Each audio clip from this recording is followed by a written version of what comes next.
बिस्मिल्लाहिर्रहमानिर्रहीम। जब हम मासूम क़ुम सलामुल्लाह अलैहा की ज़ियारत के लिए क़ुम आते हैं तो यहाँ पर बहुत से मकामात हैं कि जहाँ जाना बहुत ज़रूरी हो जाता है, इसलिए कि उन मकामात पर जाए बग़ैर हमारी ज़ियारत भी मुकम्मल नहीं हो सकती और फिर ईमान भी जो है वो ताज़ा नहीं हो सकता।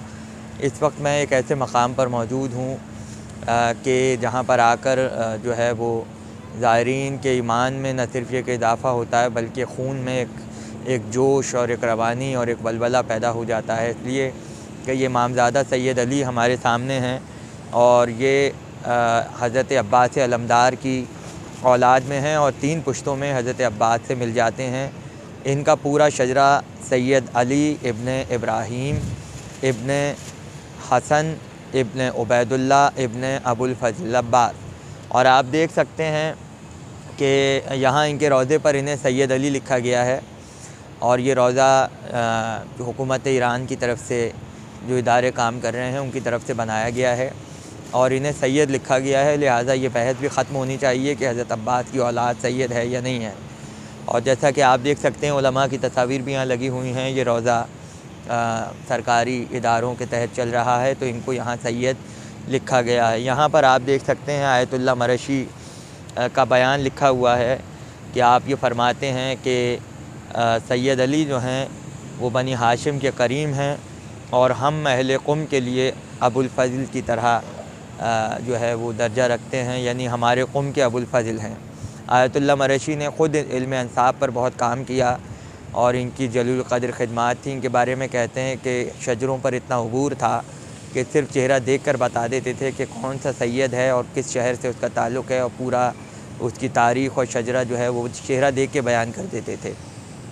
तो इतना कीमती जुमला उनका मौजूद है और इस वक्त मैं आपको इनके हरम में ले जा रहा हूँ ताकि आप मेरे साथ चलें और सैयद जलील क़द्र की ज़ियारत करें। हज़रत अब्बास के 2 बेटे मोहम्मद और क़ासिम करबला मोहल्ला में शहीद हुए थे। उसके अलावा हज़रत अब्बास के तकरीबन 2 या 3 बेटे मदीने में रह गए थे, जिन तमाम बेटों से हज़रत अब्बास की नस्ल चली और उन्हें सादात कहा जाता है। उनके रोज़े जो हैं ईरान और इराक़ के मुख्तलिफ़ शहरों में मौजूद हैं और मुझे ये शरफ़ हासिल है कि मैंने उर्दू में हज़रत अब्बास की औलाद पर किताब लिखी है, तो उसमें मैंने तफ़सीली उन तमाम बेटों का ज़िक्र किया है जो हज़रत अब्बास की औलाद में हैं और जिन जिन शहरों में उनके मज़ारात हैं उन सब का मैंने तफ़सीली तज़किरा किया है। सैयद अली इनका भी हमारी किताब में इनका ज़िक्र बहुत तफ़सील के साथ मौजूद है और ये 264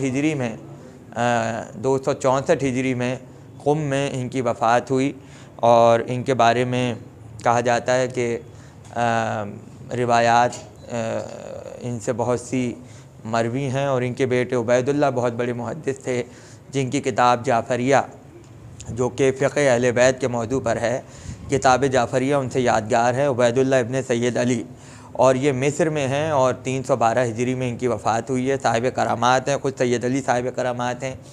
यहाँ के बारे में ये मशहूर है कि अहले क़ुम इनसे बहुत ज़्यादा अक़ीदत रखते हैं क्योंकि हज़रत अब्बास से बहुत कम 3 पुश्तों में इनका शजरा मिल जाता है।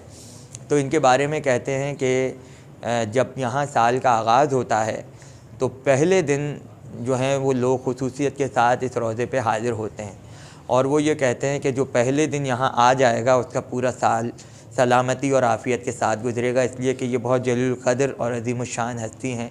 तो साल की पहली तारीख़ में पूरा क़ुम यहाँ पर जमा हो जाता है और वो मनाज़िर देखने के होते हैं।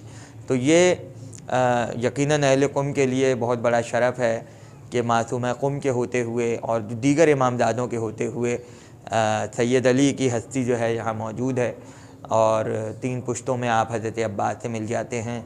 जब कभी क़ुम आएँ तो इनके रोज़े की ज़ियारत ज़रूर कीजिए।